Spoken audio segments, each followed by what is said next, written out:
नमस्कार, स्वागत है आपका खास कार्यक्रम देश देशांतर में। मैं हूं आरफा खानम शेरवानी।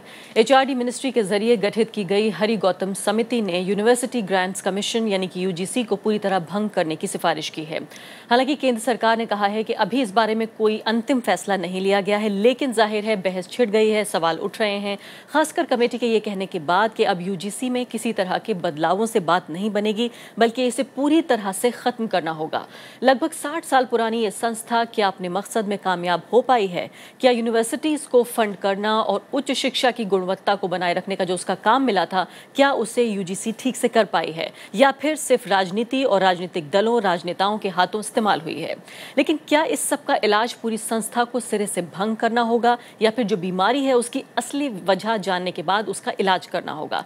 ये तमाम सवालों के जवाब हम ढूंढने की कोशिश करेंगे। और साथ ही कहा यह भी जा रहा है कि प्लानिंग कमीशन के बाद क्या अब यूजीसी की बारी है खत्म होने की।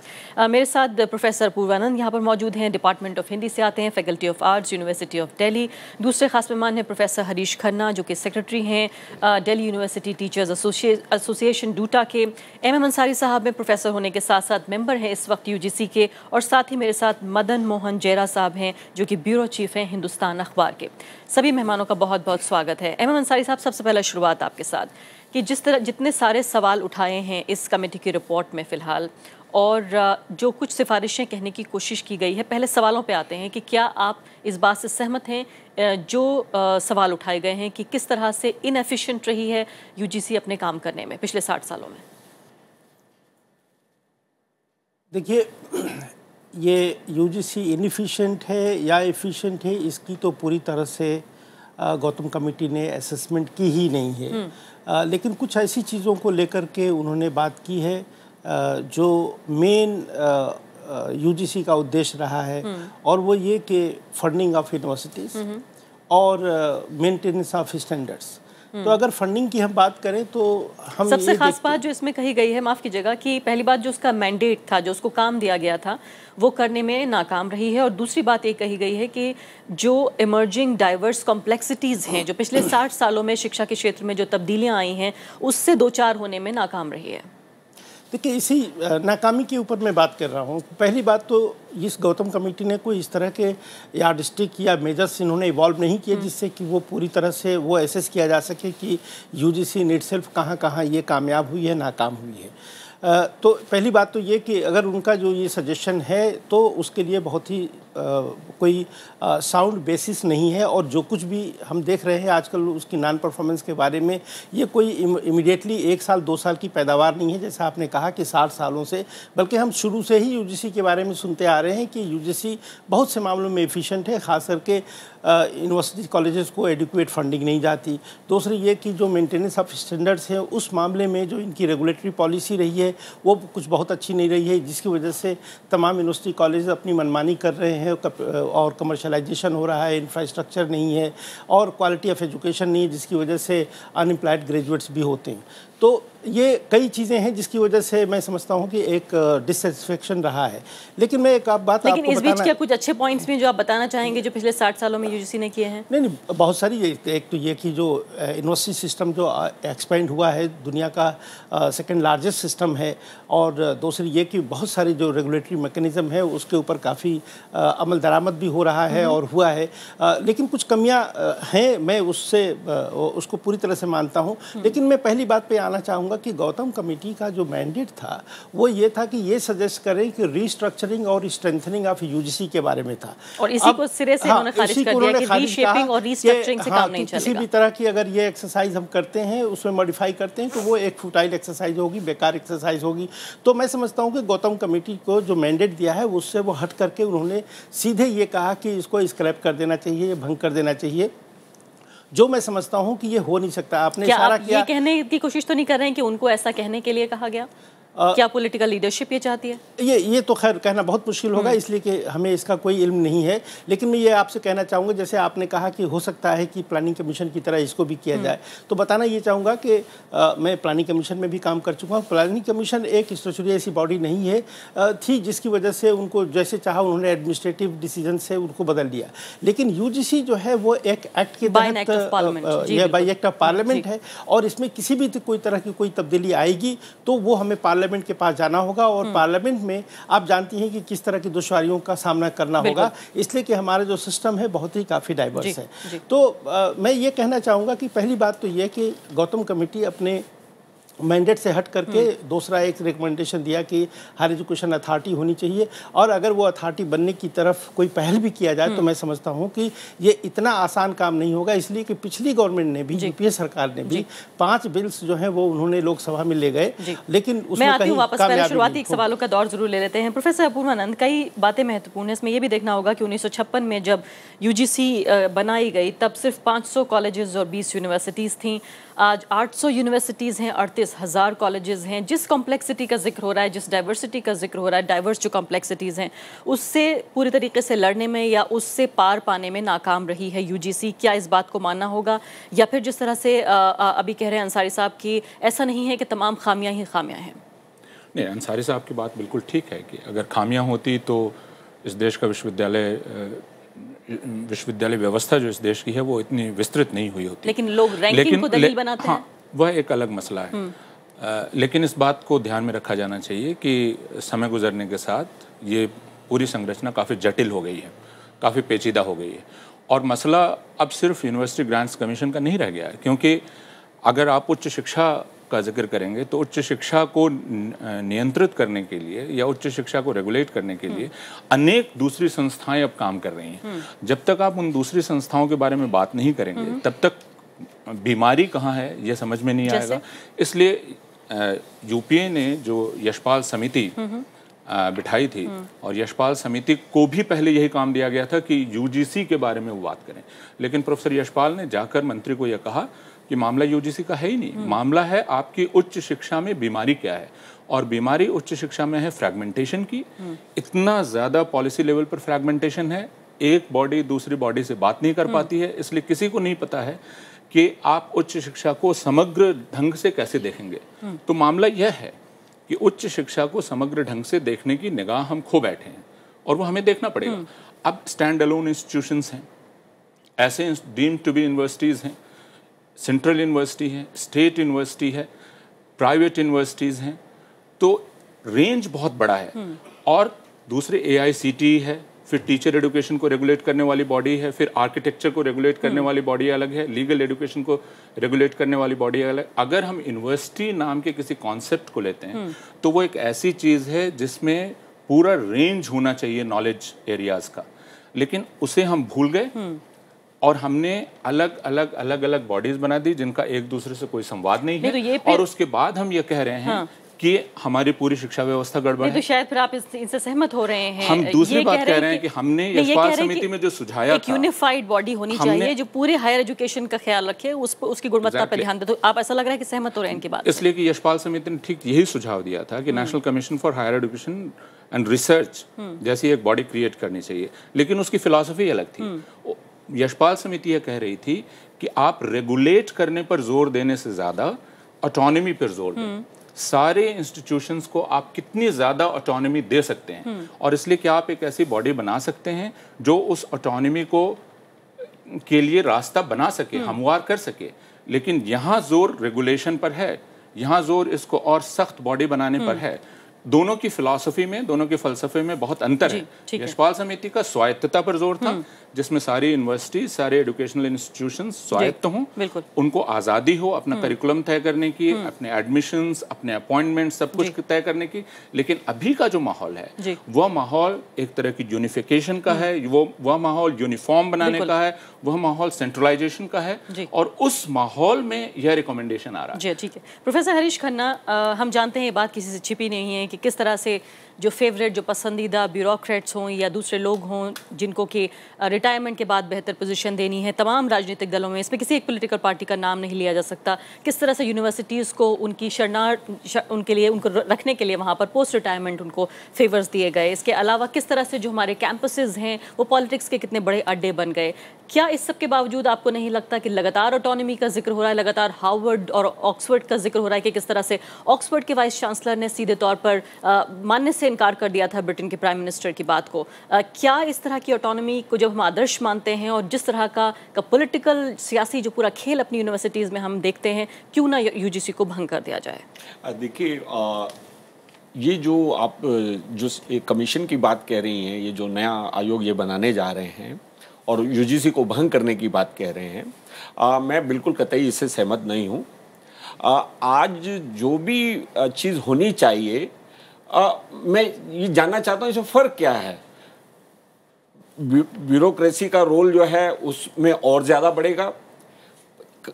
यूजीसी जो की जो स्थापना हुई थी वो पार्लियामेंट के प्रति जवाबदेह है और वो जवाबदेही होनी चाहिए। मेरा मानना है कम से कम हम लोग अपनी उसमें आवाज उठा सकते हैं। व्यवहारिक तौर पर ऐसा नहीं हुआ, जो व्यवहारिक तौर पर ऐसा नहीं हुआ और उसमें लगातार इंटरफेरेंस, पॉलिटिकल इंटरफेरेंस बढ़ता है। यूपीए गवर्नमेंट भी यही लाना चाह रही थी 2013 के अंदर। पूरे देश में जो है लोगों ने इसका विरोध किया और वो क्यों लाना चाह रही थी? प्राइवेटाइजेशन को बढ़ाने के लिए और कमर्शियलाइजेशन को बढ़ाने के लिए। अगर यही उद्देश्य इस आयोग का है तो मेरा मानना है कि ये बहुत ही गलत होगा।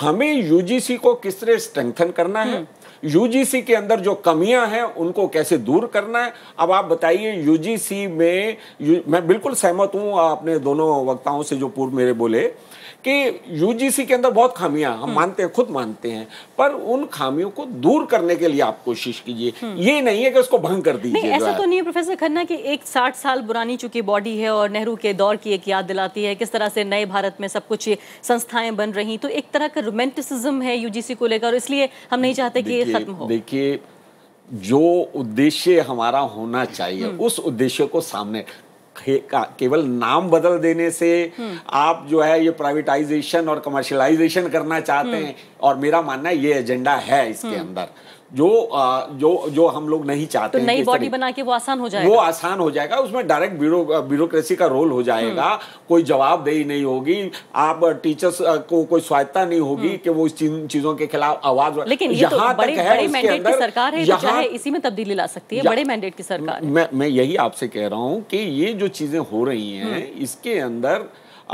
ब्यूरोक्रेसी का रोल और बढ़ जाएगा। और ये आप ये देखिए, ये ब्यूरोक्रेसी का ही रोल था कि 4 इयर्स ग्रेजुएशन प्रोग्राम बिना कोई नेशनल पॉलिसी के लागू कर दिया, वहां यूजीसी फेल हुई। सवाल ये है यूजीसी को, यूजीसी के अंदर जो काम हो उनको रेगुलेट किया जाए, उनको मनमानी करने की छूट ना दी जाए। तो स्वायत्ता की बात हम करते हैं, एकेडमिक स्वायत्ता की बात करते हैं, एक यूनिफॉर्म जो ये कह रहे हैं कि एकेडमिक हमारा एजेंडा होगा। लेकिन एडमिनिस्ट्रेटिव स्वायत्ता की भी बात है कि एकेडमिक के अलावा एडमिनिस्ट्रेटिव भी हो। जी नहीं, मैं सिर्फ ये कहना चाहता था कि यशपाल समिति ने यह कहा था कि अगर आप एक नई बॉडी बना रहे हैं तो उसे लगभग वैसे ही स्वायत्त होना चाहिए जैसे चुनाव आयोग स्वायत्त, उसे सरकार से स्वायत्त होना चाहिए, उसे राज्य से स्वायत्त होना चाहिए। क्या इसकी गारंटी की जाएगी कि वो एक ऐसी एमिनेंट बॉडी हो और ऐसा होता है तब जो राज्य से स्वायत्त हो?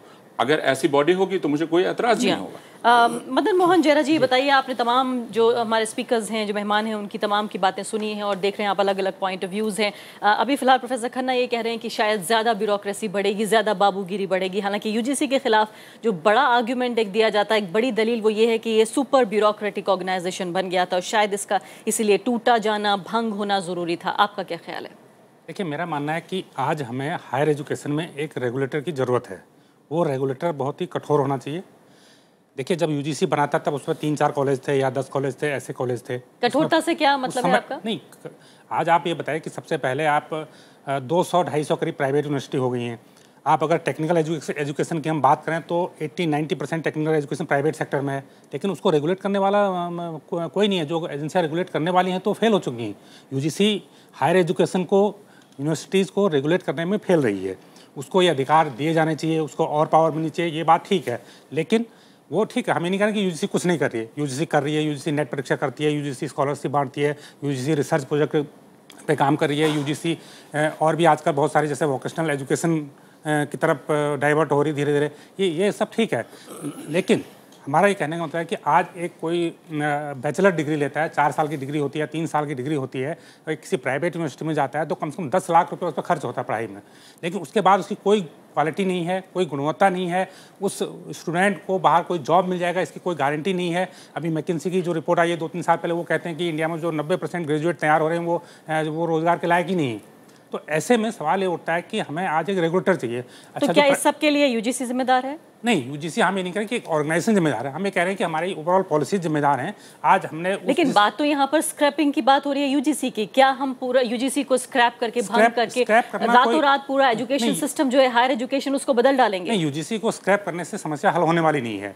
समस्या हल तब होगी जब हमें यूजीसी को ज़्यादा इफेक्टिव बनाना पड़ेगा, या एक यूजीसी जैसा या कोई दूसरी एजेंसी भी हो सकती है या यूजीसी भी हो सकती है, एक बड़ा रेगुलेटर, एक प्रभावी रेगुलेटर, एक अधिकार प्राप्त रेगुलेटर, एक स्वायत्त रेगुलेटर जिसमें कोई दखल न हो किसी का, वो हमें खड़ा कर सकें।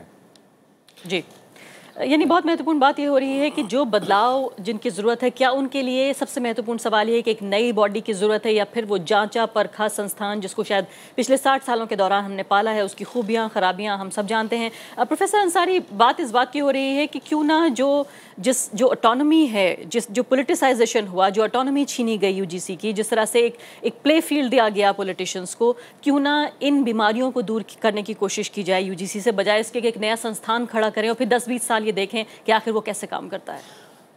दरअसल यही करना है कि अगर किसी भी तरह का कोई भी यूनिवर्सिटी सेक्टर में अगर रिफॉर्म ले आना है तो यूनिवर्सिटीज़ को पहले तो ऑटोनॉमी देना होगा। और अनफॉर्चुनेटली अगर हम ये देखते हैं तो तमाम अगर देखेंगे वाइस चांसलर्स की जो अपॉइंटमेंट है तमाम पॉलिटिकल अपॉइंटमेंट है, और वहाँ से तमाम जितने भी अपॉइंटमेंट्स हैं वो पॉलिटिकल इंटरफेरेंसेस हैं। दूसरी ये कि कैंपसेस में टीचर्स और स्टूडेंट्स और कर्मचारी वो किसी न किसी पॉलिटिकल पार्टी के मेंबर्स भी हो जाते हैं। तो एक यूनिवर्सिटी और कॉलेजेस जो है एक ऐसा सेक्टर है जहाँ पॉलिटिकल मोबिलाइजेशन के लिए यूज़ होता है। लेकिन यहाँ पर हम चूँकि यूजीसी की बात कर रहे हैं, इसलिए मैं यूजीसी की जो आपने कहा एडमिनिस्ट्रेटिव ऑटोनॉमी की, मैं उसकी बात करना चाहूँगा कि आज अगर यूजीसी को कोई ज़रूरत है तो सिर्फ उसको एक एडमिनिस्ट्रेटिव ऑटोनॉमी की ज़रूरत है। मैं बताऊं आपको कैसे। पहली बात तो ये कि अगर यूनिवर्सिटी में एडमिनिस्ट्रेशन अगर आप देखें यूजीसी में तो चेयरमैन, वाइस चेयरमैन और इसके 10 मेंबर्स होते हैं, और ये बाकायदा एक्ट में इसका प्रोविज़न है कि चेयरमैन, वाइस चेयरमैन और मेंबर्स ऑल इक्विवेलेंट ऑफिसर्स हैं। लेकिन गवर्नमेंट ऑफ इंडिया ने चेयरमैन के सर्विस कंडीशन रूल्स बनाए, वाइस चेयरमैन के बनाए, लेकिन मेंबर्स के ऊपर बिल्कुल ये खामोश हैं। मेंबर्स का कोई सर्विस रूल्स नहीं है, और 3 महीने में एक दफ़ा मीटिंग होती है, मेंबर्स जाते हैं और वहाँ पे एक दिन की आधे दिन की मीटिंग होती है और इसके बाद वापस चले जाते हैं। उनकी कोई एग्जीक्यूटिव रिस्पॉन्सिबिलिटीज नहीं है। पहली बात ये। दूसरी ये कि मेंबर्स में जो कंपोजिशन है उसमें 2 सीनियर गवर्नमेंट के ऑफिशियल्स होते हैं, मिनिस्ट्री ऑफ फाइनेंस के और HRDC के सेक्रेटरी होते हैं। दूसरी ये कि उसमें कॉलेज के प्रिंसिपल्स और वाइस चांसलर्स होते हैं। अब जब हम यूनिवर्सिटी यूजीसी में अगर किसी यूनिवर्सिटी की फंडिंग या मेंटेनेंस ऑफ स्टैंडर्ड की बात करते हैं तो हम ये देखते हैं कि ये तमाम स्टेक होल्डर्स हैं। मिनिस्ट्री ऑफ फाइनेंस जिनका पर्स पे कब्जा है, मिनिस्ट्री ऑफ HRD जहाँ के सेक्रेटरी जो है वो पॉलिसी मेकिंग में उनकी दखल है, यूनिवर्सिटी और कॉलेजेस के जो प्रिंसिपल्स और हेड ऑफ इंस्टीट्यूशंस हैं वो उनके रेगुलेशन पे अफेक्टेड। तो मेरा कहना ये है कि वहाँ पे एक ज़बरदस्त कन्फ्लिक्ट ऑफ इंटरेस्ट है, और बदकिस्मती से हमारे पॉलिसी प्लानर्स को ये कहीं दूर दूर तक नज़र नहीं आता कि हमारी जो कंपोजिशन है उसमें ये फ्लॉड है। और दूसरी ये कि पिछले दिनों जितनी भी अपॉइंटमेंट्स हुई हैं यूनिवर्सिटी सेक्रेटरीट लेवल पे, यूनिवर्सिटी लेवल पे, आप देखेंगे कि उसमें पॉलिटिकल इंटरफेरेंस का साफ दखल है। आप यहाँ पे कुछ दिल्ली यूनिवर्सिटी के हमारे साथी जो टीचर्स हैं इनको अच्छी तरह से मालूम है कि यूजीसी में किस तरह के कहाँ कैसे अपॉइंटमेंट हुए हैं और क्या हुआ। एक बात और मैं आपसे कहना चाहूँगा कि कुछ ऐसी वो प्रोविजंस हैं, मैं मिसाल के तौर पे लेना चाहूँगा 2 चीज़ों का। एक तो यूनिवर्सिटी का धारा 20(1) है जिसके तहत जो गवर्नमेंट है, मिनिस्ट्री है, किसी भी तरह का कोई भी ऑर्डर इशू कर देती है और वो यूजीसी को पालन करना पड़ता है। यानी किसी को पैसा देना है या किसी को एक्रेडिटेशन से, क्वालिटी असेसमेंट के वो से उसको बरी करना है, या कहीं पे कोई अलग से इंस्टीट्यूशन करना है, रातों रात वो फैसले हो जाते हैं। तो अब ये बताइए कि यहाँ पे यूनिवर्सिटी यूजीसी की स्वायत्तता कहाँ है, ऑटोनॉमी कहाँ है। इसके साथ साथ एक और मैं जल्दी से कोई बात कहना चाहूँगा कि MHRD को, गवर्नमेंट को ये पावर्स हैं section 3 of the UGC act में कि वो डीम्ड यूनिवर्सिटीज़ को इस्टेब्लिश करती हैं, और ये डीम्ड यूनिवर्सिटी पे कोई पॉलिसी नहीं है। यूजीसी से जैसे चाहे एक रिकमेंडेशंस ले लिया जाता है और वो रिकमेंडेशन के लिए फेवरेबल कमेटी बन जाती है जो रिकमेंडेशन देती है और वो इस्टेब्लिश हो जाती हैं। वो यूनिवर्सिटीज़ जो हैं वो हमारी पॉलिटिकल क्लास, बिजनेस टाइकून्स, वो उनकी इस्टेब्लिश की हुई हैं। दूसरी बात इससे बड़ी इंपॉर्टेंट है वो ये कि कुछ जो डीम्ड यूनिवर्सिटीज़ हैं वो 100% यूजीसी फंड करती है, कुछ को स्टेट गवर्नमेंट के पैटर्न पे यानी कि पार्ट फंडिंग होती है। करीब 35 से 40% यूनिवर्सिटीज अभी भी फंड की जा रही हैं यूजीसी के जरिए। हाँ। जी वो जाहिर है कि वो भी इम्पैक्ट कम है। तो मैं ये कहना चाहूँगा कि डीम्ड यूनिवर्सिटी के ऊपर हमारी कोई पॉलिसी नहीं है, कोई पॉलिसी नहीं है। अब जब पिछले 5 सालों में डीम्ड यूनिवर्सिटी को बंद कर दिया तो समय थोड़ा सा कम है, एक सेकंड लूँगा मैं आपका, कि अब स्टेट गवर्नमेंट्स ने, तमाम स्टेट गवर्नमेंट्स ने प्राइवेट यूनिवर्सिटी इस्टेब्लिश करना शुरू कर दिया, वैसे ही जैसे MHRD करना शुरू किया। और आज की डेट में 300 से ज़्यादा जो है प्राइवेट यूनिवर्सिटीज आ गई हैं। वो तमाम कमर्शियल ओवरहॉलिंग की जरूरत जो है वो अपने आप में। और यहाँ जो एक तो सेंटर इस्टेब्लिश कर रही है डीम्ड यूनिवर्सिटी जो काफ़ी दूर से चर्चे में है, प्राइवेट यूनिवर्सिटीज़। अब चूंकि हमारा एक फेडरल सिस्टम है, यहाँ पे सेंट्रल गवर्नमेंट का रोल होता है कि स्टेट गवर्नमेंट से कोऑपरेट करे, कोऑर्डिनेट करे। और जो सेंट्रल स्टेट जो रिलेशन है एजुकेशन सिस्टम में, इसलिए कि education concurrent list of constitution में है, वहाँ पे मैं समझता हूँ कि सेंट्रल गवर्नमेंट अगेन फेल हुई है, जिसकी वजह से ये कॉलेज यूनिवर्सिटी। प्रोफेसर खन्ना, बार-बार जिक्र हो रहा है पॉलिटिकल इंटरफेरेंस की बात हो रही है। हमने मुरली मनोहर जोशी के दौर में देखा क्या हालत हुई हायर एजुकेशन की, फिर हमने अर्जुन सिंह का दौर देखा, फिर हमने कपिल सिब्बल साहब का दौर देखा, अब हम स्मृति ईरानी का दौर देख रहे हैं। खासकर मौजूदा सरकार पर बार-बार आरोप ये लग रहा है कि हायर एजुकेशन की जो बहुत ही अक्लेम्ड इंस्टीट्यूशंस हैं उनके साथ, उनकी स्वायत्तता के साथ कहीं ना कहीं छेड़छाड़ करने की कोशिश हो रही है। तो ऐसे में क्या ऐसा नहीं लगता कि हम एक ऐसे मकाम पर, एक ऐसी जगह पर हम पहुंच चुके हैं जहां से राजनीति और हायर एजुकेशन को अलग करना लगभग नामुमकिन लगता है? देखिए, राजनीति को अलग करना जो है, मैं उसको वो भी नहीं मानता कि राजनीति जो है बिल्कुल, जब हम समाज का अंग है तो राजनीति तो उसके साथ रहेगी, आप कहीं भी रहेंगे।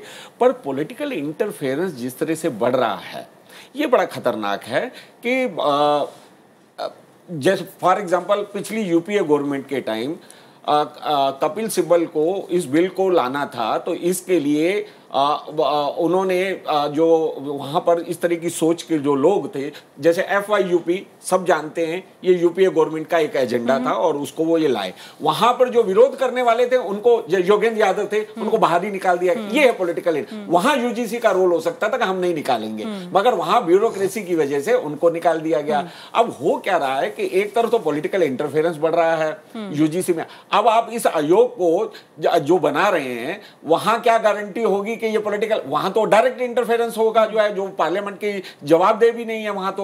तो मेरा ये मानना है कि एक इसके अंदर जो स्टेक होल्डर्स हैं यूनिवर्सिटी के, आपने रिटायर्ड लोगों को वहां रख दिया, आपने कुछ वाइस चांसलर्स को वहां रख दिया, वहां स्टूडेंट्स का कंपोनेंट कहां गया? स्टूडेंट्स का रिप्रेजेंटेशन क्यों नहीं है? टीचर्स का रिप्रेजेंटेशन क्यों नहीं है? प्रोफेसर्स को किस तरह से रिक्रूट किया जाए और खासकर वाइस चांसलर कैसे बनाया जाए, इसको लेकर भी रिकमेंडेशंस हैं इसमें, और जिसको नए सिरे से इन्होंने कहने की कोशिश की है। मेरा ये मानना है कि यूजीसी के अंदर उसकी सफाई की जरूरत है, उसके अंदर जो कमियां हैं उनकी जरूरत है। अब आप एक तरफ इतनी ऑटोनॉमी की बात और उस तरह की बात कर रहे हैं, फंडिंग की बात, 60,000 करोड़ रुपया जो है इस बार कम जो है कम कर दिया गया, लेकिन खर्च नहीं हुआ है, शायद ये भी वजह है। और अब आप कह रहे हैं कि उनको जो है फंडिंग, पैसा खर्च नहीं हुआ है। 40% राज्यों में वो जो फंडिंग है, जो स्टेट जो 40% उनको देना होता, तब ये 60% देते हैं, वो दे नहीं पाते, इसलिए। चलिए आखिरी 2 मिनट मेरे पास बचे हैं। प्रोफेसर पूर्णन जो शक जाहिर कर रहे हैं प्रोफेसर खन्ना, वो ये कह रहे हैं कि इसको प्राइवेटाइज करने की एक कोशिश है, फॉरेन कैंपसेस लाने की एक कोशिश है।